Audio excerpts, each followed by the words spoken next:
Ladies and gentlemen, boys and girls, children of all ages, welcome to the channel World of Wrestling. Have you been having problems falling asleep? Do you stay up late at night, feel like you're an insomniac, and you just can't sleep at all? Maybe get only 2 hours of sleep? Well, I got the solution to your problem. If you have problems with sleeping and you want to sleep, just tune in to 3 hours of Monday Night Raw and you'll get all the sleep you need. This show will put you to sleep so fucking quick, it'll make you want to go ahead and, just pass out and go to sleep, man. I lost track of what I was going to say or come up with some catchy fucking thing to say, so I apologize, but I spent 3 hours. I started this, I didn't literally sit through the 3 hours. I skipped the commercials, of course. I started this around 9:45 and I just finished it at 12 o'clock. And I'm going to say this, guys. Fuck. I didn't give a flying fuck what happened on this show. Not one thing was entertaining. Not any of the segments. Not any of the matches. Not anything. They had matches that were worthless. They had segments that went nowhere. They weren't impactful. They had nothing going for themselves. I'll give you a prime example. Each and every week they have an Edge and Miz segment in some capacity. Well, you'd think that this would evolve, get better. You know, we'd see more layers to the storyline, something progressive, normal stuff like you would expect to improve your show. Well, we didn't get any of that last night. Again, Monday Night Raw for December 20th, 2021 review. Folks, it was terrible. This show is... I don't know which was worse. I don't know watching SmackDown was worse or watching Raw was worse. I don't know which one was bad over the other. I mean, they were both bad, guaranteed. I don't even think AEW on their worst day could produce the kind of crap that WWE's been producing for the last couple of years, man. I mean, I am not impressed with this company at all. I don't even know how much longer I'm going to keep doing these reviews. But I keep doing them because you guys give the views. The views are up on these videos. People are interested in what I have to say. And you guys enjoy what I have to say. So I can't deny the audience what they want. Even though what they want is me just bashing the living shit out of WWE because they deserve it. But bottom line, I really don't know what to say about this company, man. This is just one load of crap after another, man. I can't stand this.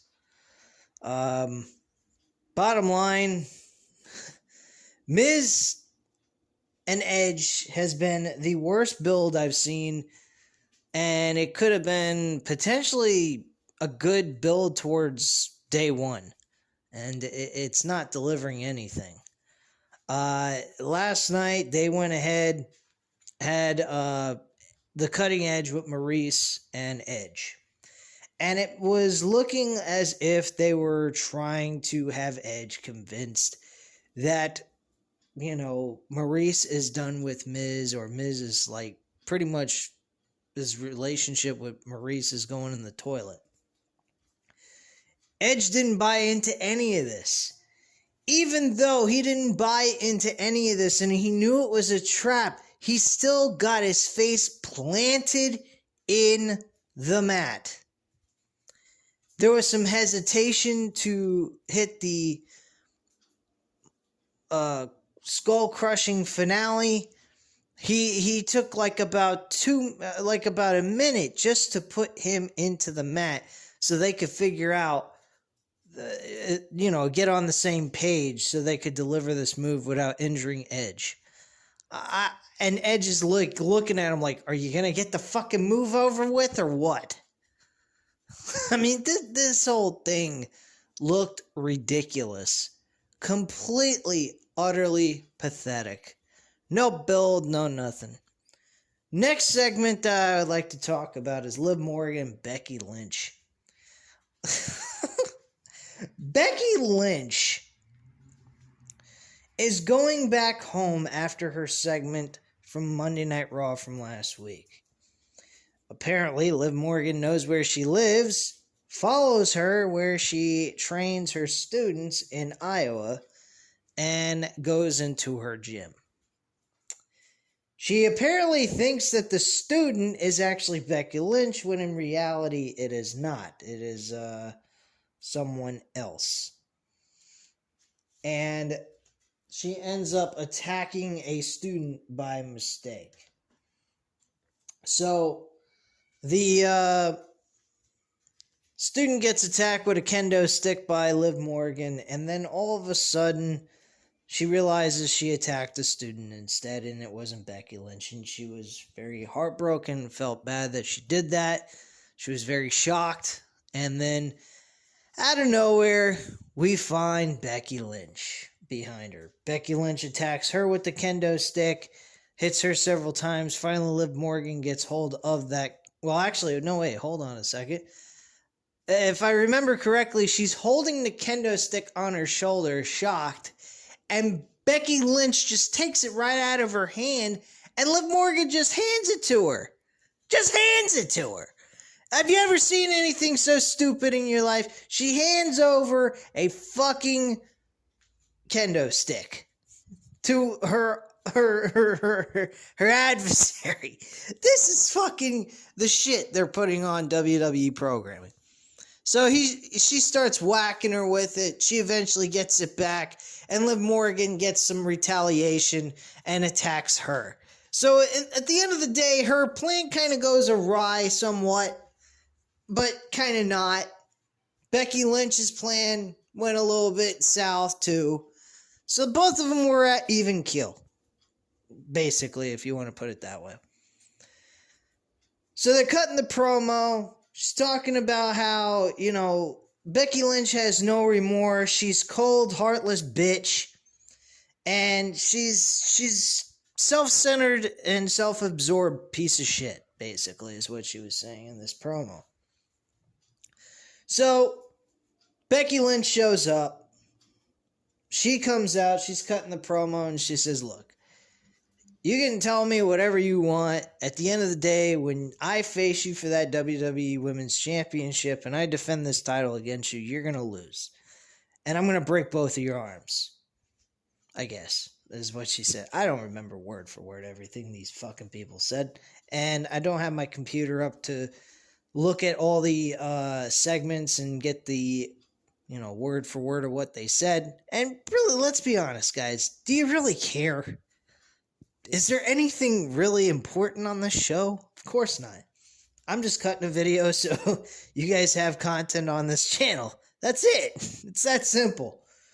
And I gotta be honest. This segment went nowhere. This was the worst segment on the entire show. It went fucking nowhere. And I mean nowhere. Liv Morgan says, why don't you come down to the ring? It eventually led to her inviting her in the middle of the ring, and she said, it seems like the limelight's all on me, and I'd like you to get a closer look, so why don't you come in this ring and take a look? She goes, oh no, I'm not stupid. What do you think I am? You got a kendo stick in the middle of the ring in your hand, and what do you think I'm going to do? What do you think I am? Dumb? I'm going to come in the middle of the ring so you can plow me with it?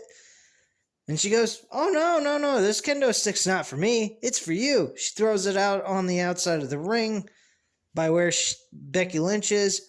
And Becky Lynch looks at her and says, look, you know something? There's a time and place for everything. And, you're lucky I even have a private jet. And I got to go somewhere. So I'll speak to you later. That's basically what all she had to say. The segment ends. That's how the segment ends.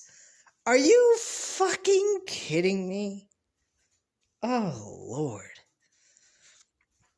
Lord, oh, Lord. Oh man, here's something else that blew me away. This is the best segment ever. The best segment. It made me laugh because it's true. After Finn Balor defeated Austin Theory in a one-on-one match, which was okay. It wasn't terrible, but it was average. It was, if you missed it, it ain't a big deal anyway.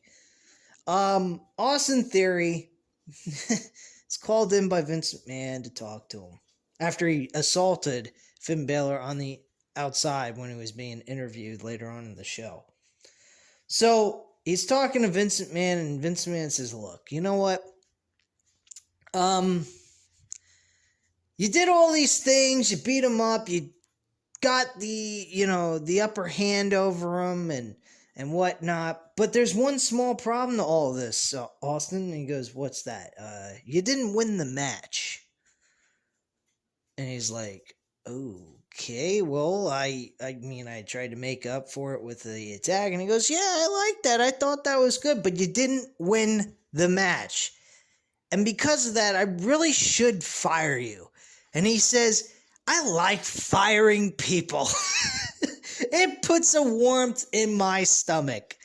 This guy is the biggest fucking moron on the planet. He's got people getting kicked off out of their promotion because of so-called budget cuts.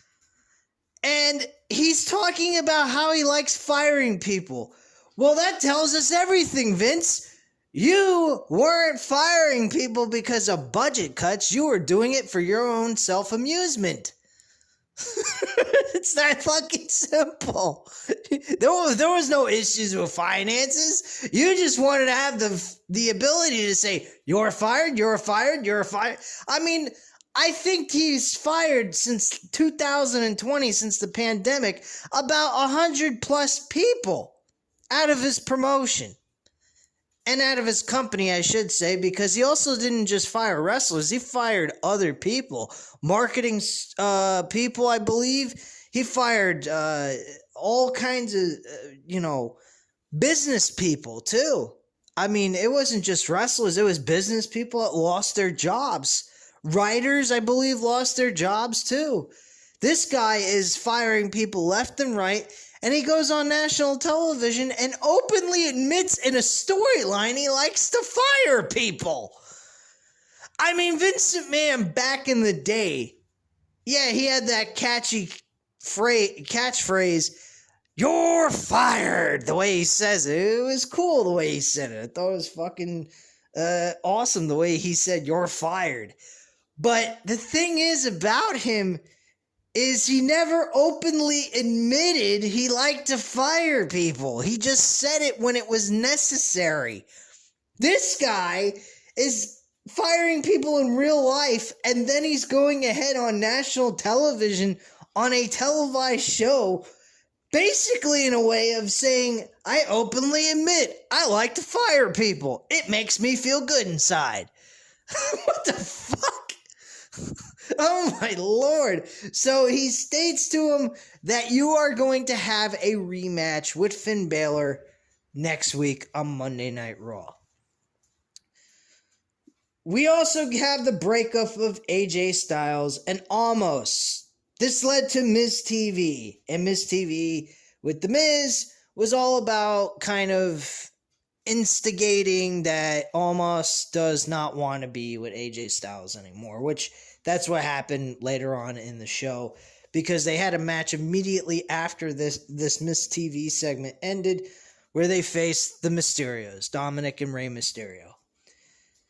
They have this match, they do it, they lose because Omos refuses to tag in and AJ Styles gets screwed. So apparently AJ Styles is now a face. Okay, I can live with that. I can also live with the fact that we don't have to see Omos, the guy who can't talk. He takes a microphone, cuts a promo, trying to sound like this dominating figure over AJ Styles while he's laying on his back, looking straight up at the lights, trying to sound like a tough guy, and he couldn't cut a promo to save his life, let alone to fucking be able to wrestle in a ring. So he's cutting the promo and he's saying, next time you see me, I'll be in a match with you. Like, oh my lord, out of all the big men in the world, I have to say Almost is the worst big man wrestler in the history of pro wrestling. Yes, worse than the Great Khali. The Great Khali he looked like an intimidating character. He may not have been at all good in the ring. He was terrible in the fucking ring. But he was a believable guy that if he hit you, you were going to get hurt bad. I mean, the guy didn't have the ability to talk on a microphone. Neither is Almost. Almost needs a manager if he's going to be on his own. Honestly, Almost needs to go hit the bricks, you know. Be part of the budget cuts. This guy is a complete waste of space. He has no business being in pro wrestling at all. He is terrible. He can't wrestle worth shit. He is terrible. And why he was tagged up with AJ Styles is beyond me. I have no idea. Let me go over some of the matches I remember. We had Bianca Belair going up against fucking Doudrop, formerly known as Piper Niven, which I prefer that than Doudrop. Yeah, Doudrop your act, please. Please do. It's really pathetic. Doudrop, what a fucking name. Where do they come up with this shit? What do?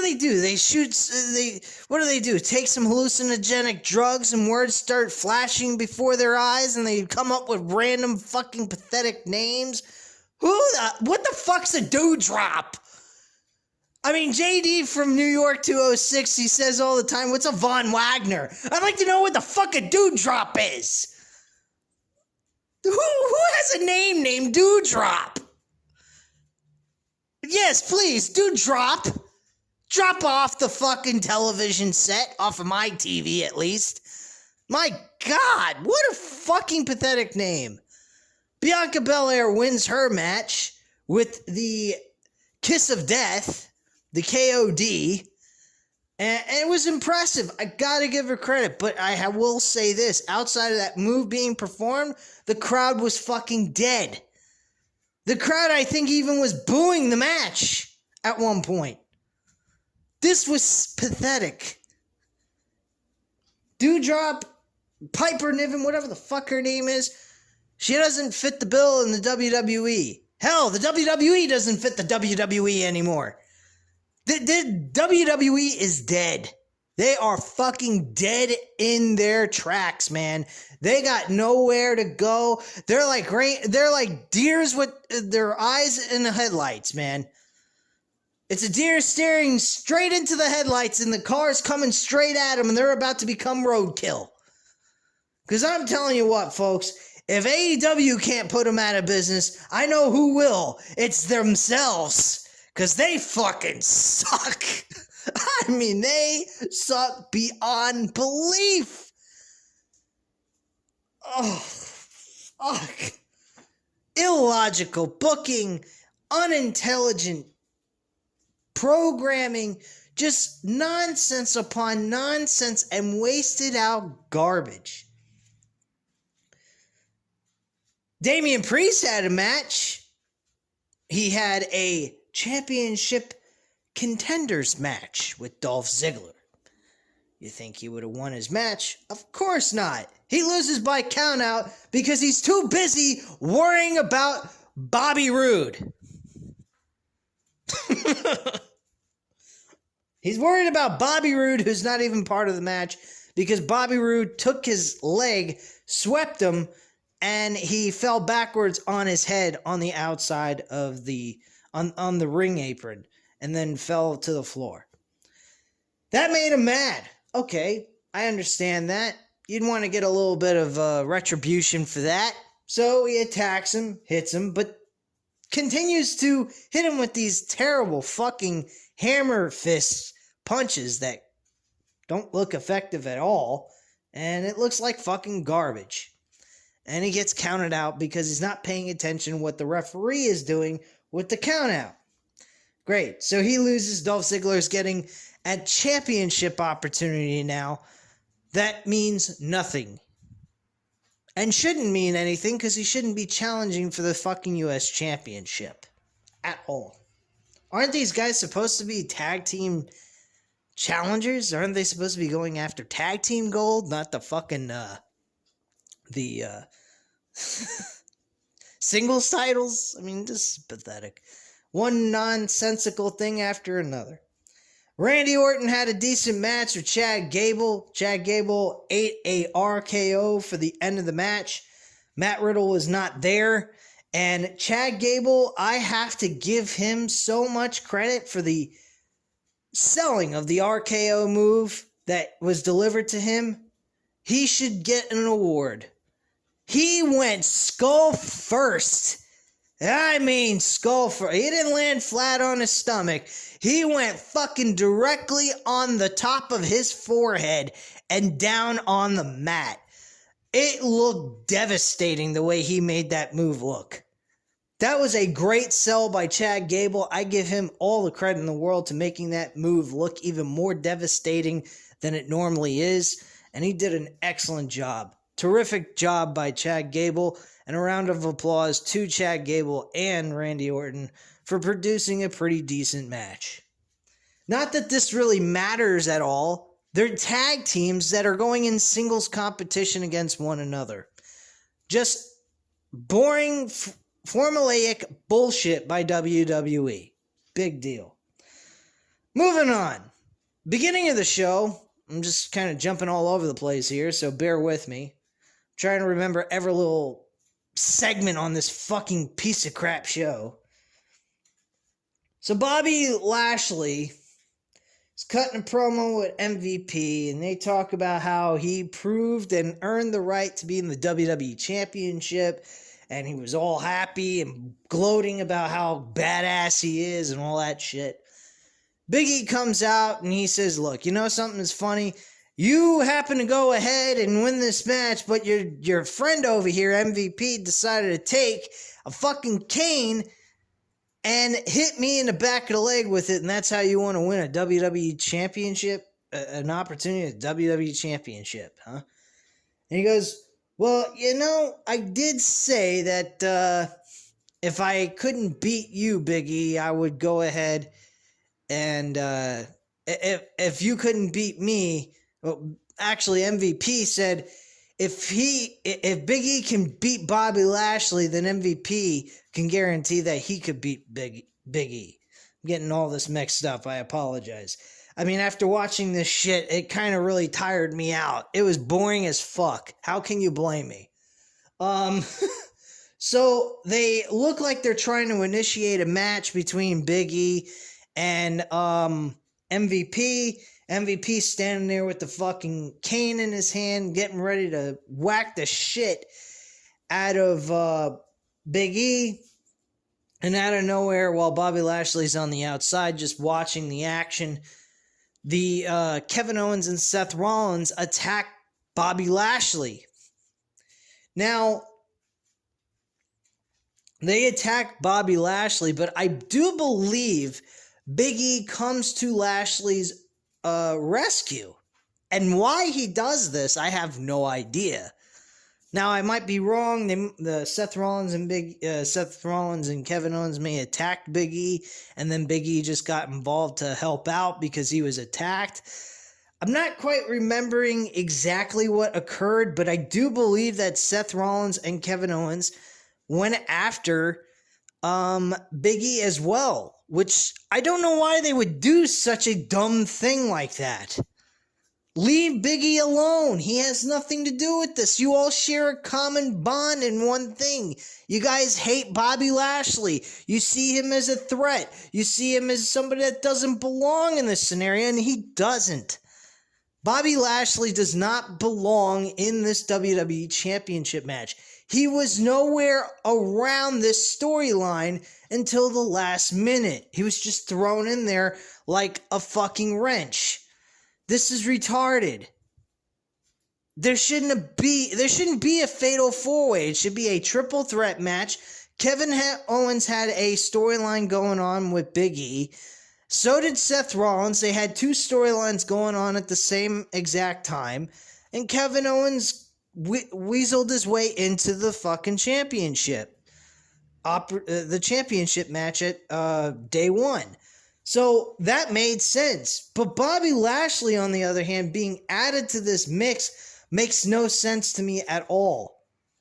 But the way they've made him look, how can you deny Bobby Lashley of winning the WWE Championship? You can't. He beat all 3 opponents in singles competition in one night. You'd have to be a blithering idiot. But at the end of the day, guys, I guarantee you, Big E will walk out retaining his championship, and all this will be for nothing.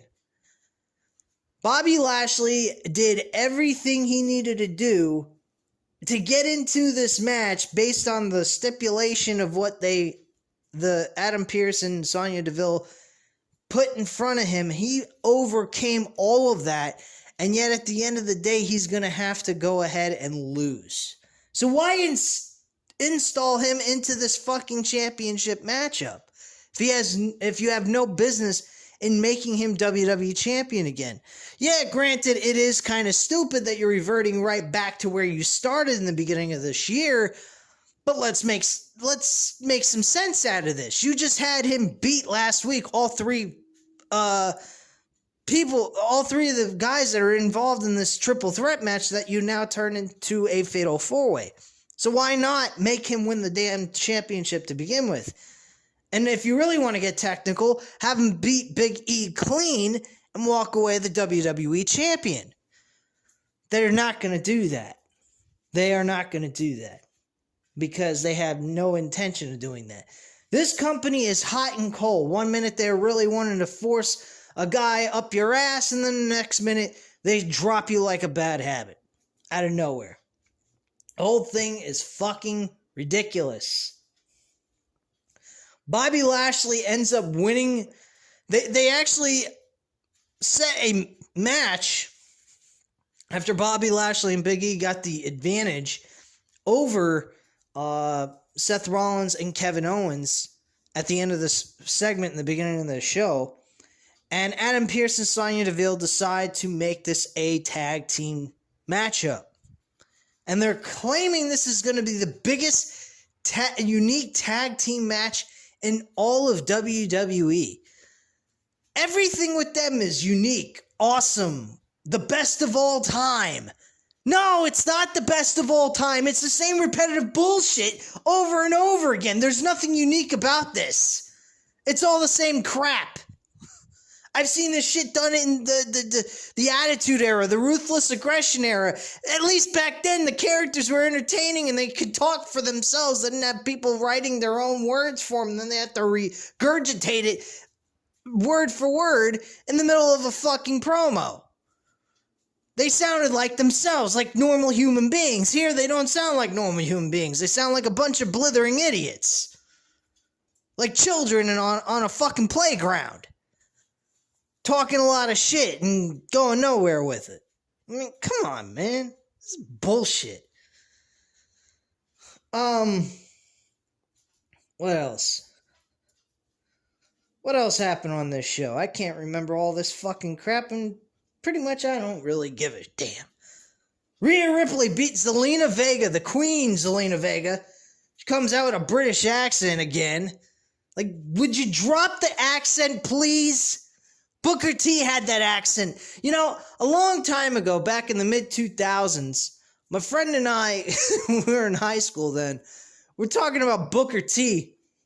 In 2004, Booker T was challenging JBL for the WWE Championship at Survivor Series. And he goes and loses and gets screwed. And every week leading up to that pay-per-view, he was beating JBL on every step of the way. I thought for a moment he was going to win the WWE Championship. Well, I was just young and naive and thought the good guy would actually pull out a victory with all the wins he was piling up going into the actual WWE Championship match. I thought he had just the psychological and ability of an advantage over JBL, and he didn't win the match. He got screwed. So I said to my friend when we were in high school, I said, you watch. Booker T will never win a world championship in WWE until he turns heel and has to act like a douche. And lo and behold, not also did he turn heel and act like a douche, he acted like a retard. They made him look like a goofball with a fucking crown, with dreadlocks going down to his shoulders, and changing his accent to a British accent just so they could say he's a king, because he became King of the Ring in 2006.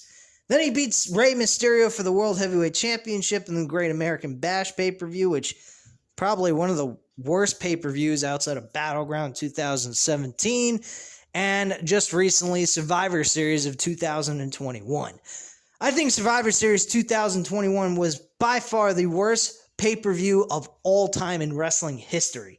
I think that was the shittiest fucking pay-per-view I've ever seen.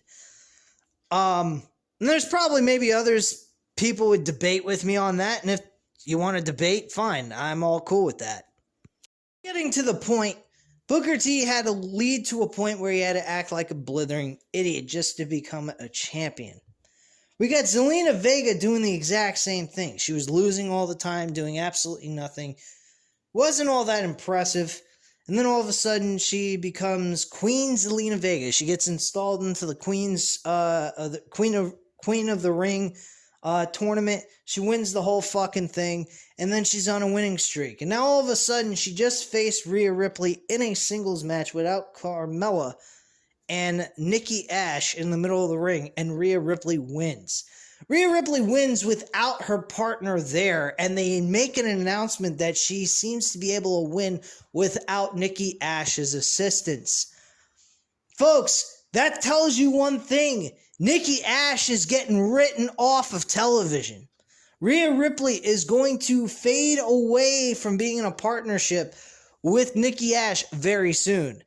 Nikki, almost a superhero, will be Nikki with no name. Nikki bullshit. Nikki doesn't matter. Nikki, get off my TV. Whatever. Nikki Cross is done. Her character sucks. Her gimmick sucks. Everything about her character is bullshit. And I don't want to hear from anybody in the wrestling community on this platform tell me, oh, this was Nikki Cross's idea of becoming the Nikki almost a superhero gimmick. These people do not come up with their own gimmicks. They can't. They are not allowed. The WWE creative team are the ones that come up with the gimmicks. They play out the roles. That is it. That's the way this deal works with WWE. It used to be back in the day, these guys would be able to create their own gimmick, present it to the creative team and Vince McMahon himself. They talk it over. If they thought it would work out, I think they also gave them a shot at seeing if it would work and took a gamble on it for maybe a night or, 1 or 2 weeks, see how it worked. And if it went over well and people are enjoying it, they continue to move on with that gimmick. I do believe they did that. I might be wrong. If I am, I apologize about that. But personally, back in the old days, they used to be able to have some ability of creating their own characters. I mean, look at Stone Cold Steve Austin. He was supposedly going by the name of the Ringmaster. I mean, what a fucking dumb name that is. And then Austin came up with the idea of Stone Cold and then Steve Austin because of his gimmick, the name he went by in WCW. And he thought, I think it was when he was having a glass of cold coffee or something, cold soup or some shit. And he said, this is Stone Cold. And then he thought, oh shit, Stone Cold Steve Austin, that's pretty catchy. And he started using all the anger he had about what happened to him in WCW and that he went to ECW. So he took the character of the ECW character that Steve Austin created there and applied it to this new character with a shaved head and his goatee. I mean, I'm not going to go in a full-fledged story, but you know the whole history about Stone Cold Steve Austin. He became a renegade. So there you go. That's how he came up with his own gimmick, but originally he was the ringmaster in WWE. So there you go. There's proof that back in the day, they actually reevaluated the gimmicks and gave them a better gimmick. And Steve Austin is the one who came up with the Stone Cold Steve Austin gimmick. Plain and simple.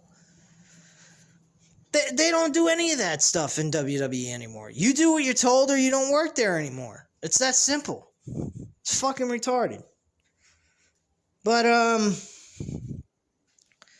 alright, so what else happened? I think I've pretty much discussed all the matches on the card. The tag team match with the main event wasn't much. Bobby Lashley picked up the victory, accidentally speared Big E, but then speared Kevin Owens too, and got the victory, and ended up getting curb stomped by Seth Rollins, where his head never even touched the mat, number one, and Seth thought he broke up the count, and he didn't. He was there late.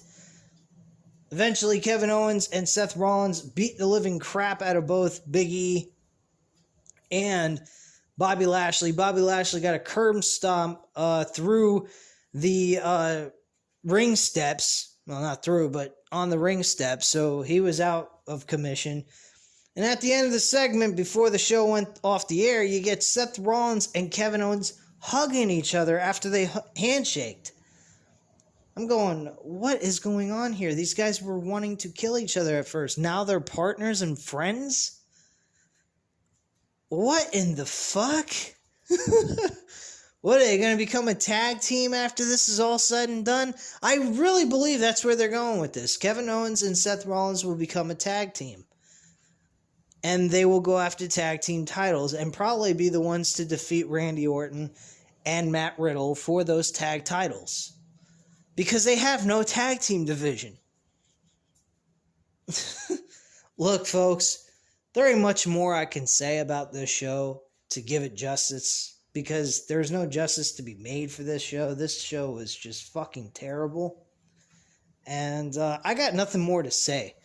I mean, this company is fucking dreadful as dreadful can get. And I don't know how they can go any lower. I mean, how low can they set the bar for this company? This company has got the bar set so fucking low. I think if I was playing... If I was going ahead and trying to go underneath the bar, I think I'd break my fucking back. It's so fucking low. It's pathetic. Really, it is. This bar in WWE is beyond low. It is down to the fucking ground. Pathetic. Anyway, guys, that's all I have to say at this time. I hope you enjoyed the video. Hit the subscribe button if you're not already subscribed to the channel. Hit the like button if you liked the video, of course. And leave a comment down below. I'll definitely get back to you on that. And I thank you guys very much for watching. I will speak to you again tomorrow about Dynamite, which will be uploaded right after the show is over. Thanks again, guys. I'll speak to you again soon. Bye.